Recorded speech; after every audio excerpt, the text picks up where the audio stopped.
It's 2025, and much to my surprise, after the last Jurassic World film, this franchise is still going. I thought it would have fossilized and been stored in amber after not only releasing dinos into the world, but creating super locusts or something. I'll be honest, I didn't watch the films after the first Jurassic World. That one wasn't very good, and the sequels continued getting worse, while being more and more annoying. So why did I go and watch this entry? Well, I'm not above a simple dino flick, and the idea of mercs going to an island to retrieve samples while surviving prehistoric beasts sounds fun. Honestly, I went and reminded of games like Dino Crisis and Jurassic the Hunted. What I got was sort of that, but the other half not so much. No one's dumb enough to go where we're going. But I'm getting ahead. Jurassic World Rebirth is brought to us by Garth Edwards directing and David Cope writing. The film follows Scarlett Johansson and Mahershala Ali, who play essentially mercs who are hired to get to an island filled with dino experiments.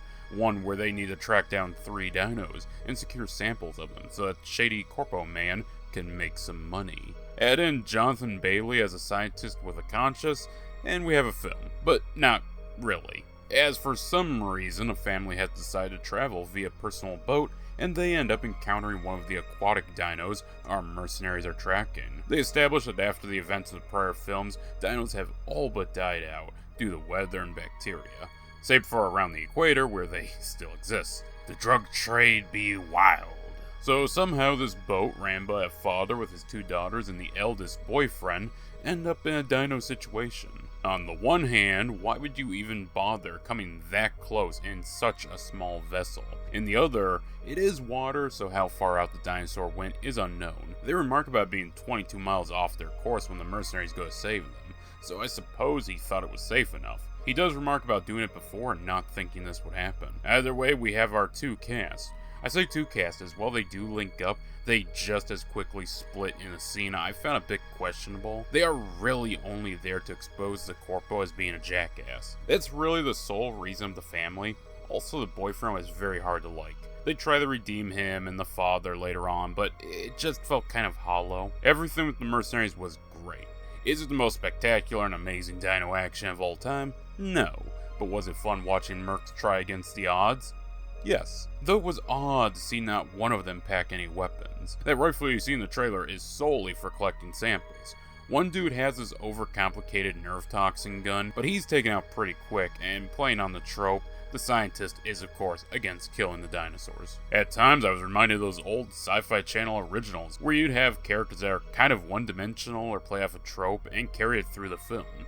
The corpo jackass, the bleeding heart, the merc tough guy who gets murked. That isn't inherently bad, but it is noticeable. Also, a gun does come up later, and hilariously, 9mm does put down a medium-sized dino pretty easily. All that said, the mercenary parts are the highlight of the film, with them retrieving samples and getting picked off one by one. In fact, one point of criticism is that you can tell who is here to be dino food. When they are killed, Scarlett Johansson doesn't react much. It's never made clear how much she knows these people, but she knows Ali's character. Ali is actually the best of these parts. He has some of the better lines and seems to really care about each merc he loses. Honestly, the film could have dropped Johansson's character and all you'd lose is a half-hearted romance attempt. Now, during all of this, the film constantly cuts back to the family who just do their own thing for the entire film up until the end.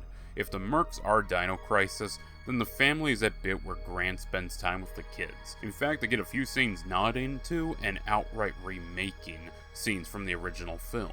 I didn't really care much and felt like it would have been better keeping us with the mercs. I will say the boat scene was cool and it's nice to see them pulling from the book, but ultimately they were never in serious danger. They try to fake you out on one, but we both know this franchise does not have the balls to pull it off. While I preferred the merc segments, I really cannot stress enough how much the film should have picked one or the other, not both. More time with the mercs may have made their deaths more impactful or the romance work better, and vice versa with the whole family. The whole father-son-in-law bonding might have been better if they chose to focus on it, though the entire World series has a problem of shoehorning kids in, and them being the worst part, so yeah, stick with the mercenaries on Dino Island. Side note, but I couldn't help but notice how sterilized the film is on its kills. There's a few scenes that should have had blood, but some are outright removed of it. PG-13 films aren't strangers to blood, and even the original film had some brutal scenes. In fact, come the end of this movie, there's a gory kill that is largely absent of blood. But again, at least a gun actually does something to a dino. As for the whole island of experiments, you really don't get much of that outside of deformities and some oddities here and there. The big bad was underwhelming as it's hyped up, but come the end it's really nothing, just a deformed T-Rex or something. Overall, will this film give you some dino action and horror? Yes. Does it have as annoying of a cast or decisions as the other World films? Surprisingly, no. Once again, the Mercs are the superior cast, but nothing made me want to end the film. The film is ultimately fine. It's probably the best of the World series, but honestly, nothing I'd go out of my way to own. Honestly, I'd rather take a plate of dino nuggies and watch the film again.